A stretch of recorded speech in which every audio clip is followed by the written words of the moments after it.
कोई लोग कहते हैं कि शिव महापुराण में क्या रखा है, क्या मिलता है।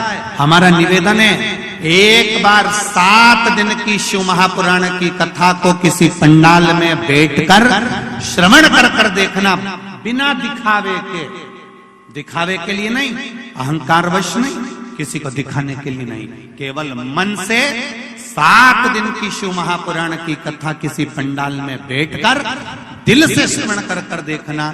3 महीने में जो तूने मांगा है वो तुझे प्राप्त होकर ही रहेगा, निश्चित है।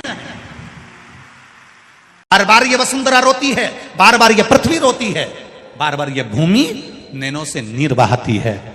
जब पाप बढ़ता है, अनाचार बढ़ता है, दुराचार बढ़ता है, ये पृथ्वी रोती है, आंखों से आंसू बहता है।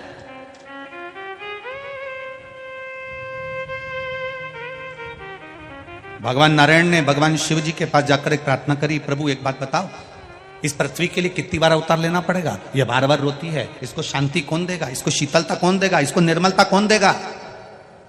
एक बार मैंने राम अवतार ले लिया, एक बार मैंने कृष्ण अवतार ले लिया, एक बार मैंने दत्त अवतार ले लिया, एक बार ये 24 अवतार मैंने जितने अवतार लिए हैं, ये सारे के सारे अवतार इस पृथ्वी के लिए लिए हैं, इसको शांति देने के लिए, इसको शीतलता देने के लिए, इसके आनंद के लिए मैंने इतने अवतार लिए हैं। इनमें ये बताओ कि कितनी बार हम अवतार लेते रहेंगे, कितनी बार हम जन्म लेते रहेंगे, कितनी बार हम पृथ्वी पर जाते रहेंगे, इस पृथ्वी को शांति देने के लिए कितनी बार हम जन्म लेंगे? कोई परमानेंट इलाज बता दो।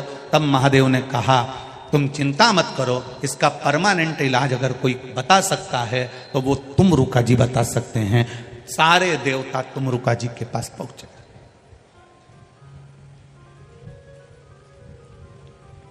ब्रह्म वैवर्त पुराण का ये चरित्र बड़ा सुंदर है।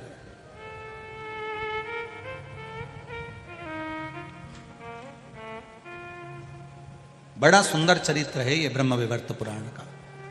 पृथ्वी को बार बार तो नारायण पृथ्वी पर नहीं आ सकते, तो पृथ्वी को संतुष्टि कौन देगा, पृथ्वी को शांति कौन देगा, पृथ्वी को धीरज कौन देगा, पृथ्वी को संभालेगा कौन, शीतलता कौन देगा? तुमरुका जी के पास जाओ। तुमरुका जी के पास गए। तुमरुका जी भगवान शिव की भक्ति में लगे थे, शिव जी के शिवलिंग पर जल चढ़ा रहे थे। भगवान नारायण, ब्रह्मा, इंद्र, वायुदेव, जलदेव, गरुण देव, वरुण देव सब वहीं खड़े थे, सब देख रहे थे। तुमरुका जी शिव जी की आराधना कर रहे हैं, जल चढ़ा रहे हैं। बड़े धीरे धीरे धीरे धीरे आराम से शिव जी को जल चढ़ा रहे हैं। जितने विद्वान ब्राह्मण होंगे इस पृथ्वी के, जितने भू देवता हैं इस पृथ्वी के, जितने चतुर विद्वान ब्राह्मण जिन्होंने वेद पुराण शास्त्र का अध्ययन किया है, वो हमेशा एक बात जरूर कहते हैं कि शंकर जी का जब अभिषेक करो तो धीरे धीरे जल को चढ़ाओ, आराम से जल को समर्पित करो। ये जल का जो लोटा होता है, पात्र होता है, थोड़ा सा शिवलिंग से कम थोड़ी सी दूरी बनाकर रखो। शंकर भगवान को अगर आप मल रहे हो तो ये तांबे का लोटा, पीतल का, चांदी का लोटा तुम्हारा शंकर को टच नहीं होना चाहिए। क्यों? अपने बच्चे को नहला रहे हो, अपने पिताजी को नहला रहे हो, अपनी माता जी को नहला रहे हो और माथा भी ठोकते जा रहे हो। हमारे यहां ये शास्त्र नहीं कहता। विद्वान ब्राह्मण कहते हैं जिन्होंने वेद पुराण शास्त्रों का अध्ययन किया है, ऐसे भू देवता इस भूमंडल के कहते हैं भगवान का अभिषेक करते समय जल की धार धीरे धीरे चलना चाहिए। जल की धार भू देवताओं ने, ब्राह्मणों ने तो कह दी कि धीमे धीमे चलना चाहिए। अब कोई इनसे भिड़ जाए और कह दे साहब कि तुम लिखा हुआ बताओ कि जल की धार महादेव को धीमे धीमे चढ़ना चाहिए, उसका प्रमाण क्या है? तो ब्रह्म वैवर्त पुराण में कहा, तुमरुका जी धीरे धीरे जल चढ़ा रहे थे, आराम से जल समर्पित कर रहे थे।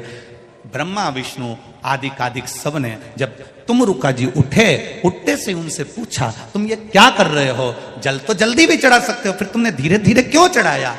तो कहा, मेरे जल को धीरे चढ़ाने का एक कारण है, ये जल शिवजी का चढ़ा हुआ जब पृथ्वी पर जाता है तो पृथ्वी इसको ग्रहण करते हुए अपने आनंद सुख को पाती है और शीतलता प्राप्त करती है, जिससे जनमानस का कल्याण करती है। अब ब्रह्मा जी के प्रश्न का संशय मिट गया, भगवान विष्णु के प्रश्न का संशय मिट गया, अब इंद्र के प्रश्न का संशय मिट गया कि पृथ्वी को बार बार भगवान को अवतार लेने की जरूरत नहीं पड़ेगी, भगवान को बार बार पृथ्वी पर आने की जरूरत नहीं पड़ेगी। अगर संसार के लोग, पृथ्वी पर रहने वाला एक एक बच्चा शंकर के मंदिर में 1 लोटा पानी चढ़ाना चालू कर दे तो पृथ्वी भी अपना खजाना खोलना चालू कर देगी। राजा भर्तरी के समय पर, राजा विक्रमादित्य के समय पर भारत को सोने की चिड़िया कहा जाता था। सोने की चिड़िया कहलाने का अगर हक है तो राजा विक्रमादित्य को है, सोने की चिड़िया। राजा विक्रमादित्य जब अपने सिंहासन पर बैठे उसके पहले के 25 वर्ष, उसके पहले के 25 वर्ष सनातन धर्म को शून्य कर दिया गया था, शून्य। सनातन धर्म नीचे दबता गया, दबता गया, दबता गया।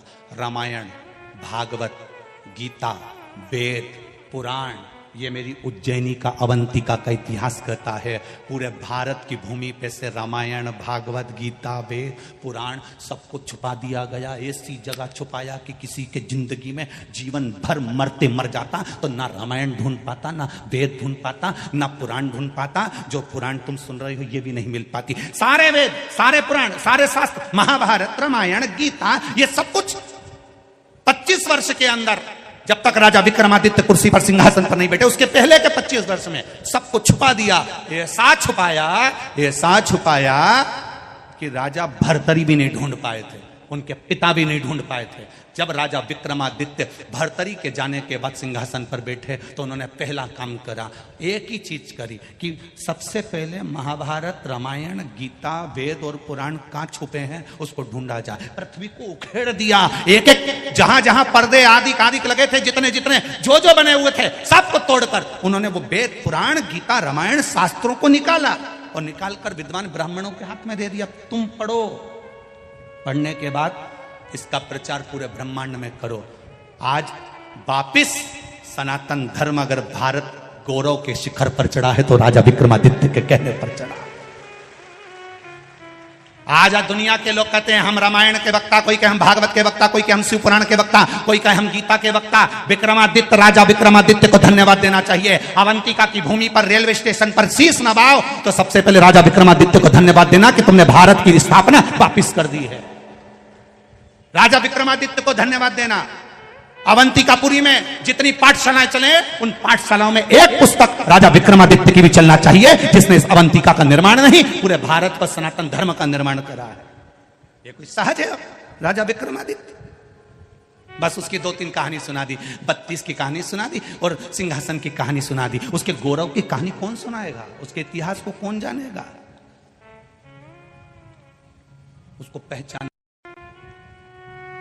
जो चलता था तो काल अधिपति के शिखर को देखकर चलता था। रानी कहती थी मंदाला, स्वामी आप बार बार महाकाल के शिखर को क्यों देखते हो?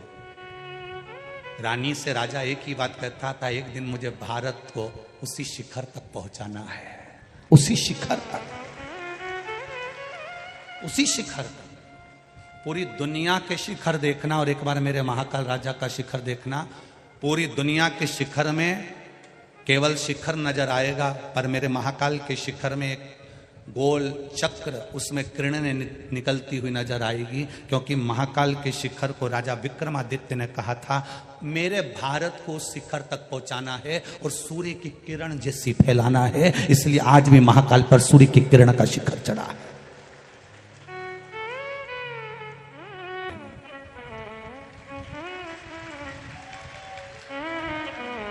बहुत बीमारियां चल रही है, 2 चीजों का ध्यान रखो। मुख पर मास्क लगाओ, गले में तुलसी या रुद्राक्ष की माला पहनो।